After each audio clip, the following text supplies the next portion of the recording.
Given the polynomial p of x equals 2x to the fourth minus 4x cubed plus 5x squared minus 7x plus 8, find p of negative 3. Kailangan nating makuha ang value ng polynomial kapag ang x ay negative 3. Ang gagamitin natin dito ay substitution. Lahat ng x ay papalitan natin ng negative 3. So, p of x, ito yung given natin. Then, magsasubstitute tayo ng x equals negative 3. Lahat ng x na to papalitan ng negative 3. Magiging p of negative 3 equals 2 times negative 3 to the fourth minus 4 times negative 3 cubed plus 5 times negative 3 squared minus 7 times negative 3 plus 8. Ang isa pang solution dito ay gagamit tayo ng synthetic division. Kasi nga, sinasabi naman sa remainder theorem na yung remainder ay equal siya sa p of c. Yan. So, ito yung ating polynomial.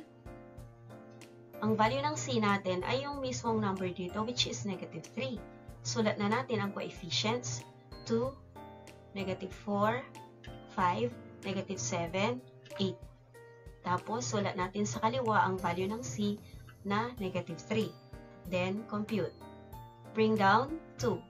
2 times negative 3, negative 6. Negative 4 plus negative 6, negative 10. Negative 10 times negative 3, positive 30.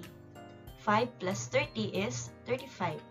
35 times negative 3 is negative 105. Negative 7 plus negative 105, negative 112. Negative 112 times negative 3, positive 336. Plus 8, 344. Ang last number na yan ay always the remainder. Pero ang sabi nga ng remainder theorem, ang remainder ay equal sa p of c. Therefore, yung hinahanap natin na p of c or p of negative 3 ay 344.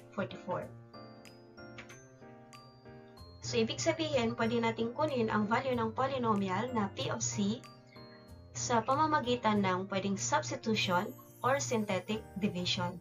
Dahil sinasabi ng remainder theorem na yung remainder at yung p of c ay parehas lang.